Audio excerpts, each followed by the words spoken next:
Μπροστά μας η Λέσχη Εφέδρων Ενόπλων Δυνάμεων και η Πανελλήνια Ομοσπονδία Εθελοντών Εφέδρων, που δημιουργήθηκε για να συγκεντρώνει όλους τους υπεύθυνους Έλληνες, εφέδρους αξιωματικούς, υπαξιωματικούς και οπλίτες όλων των όπλων και των σωμάτων του ελληνικού στρατού, με μοναδικό σκοπό την καλύτερη εκπαίδευση και συντήρησή τους, έτσι ώστε αν η πατρίδα τους χρειαστεί να πράξουν το καθήκον τους στο ακέραιο.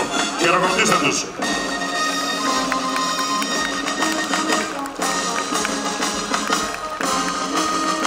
Από την Ήπειρο ως το Βοριά και από τη Ρούμενη ως τη Μακεδονία και τα νησιά ξέσπασε η φλόγα της Επανάστασης.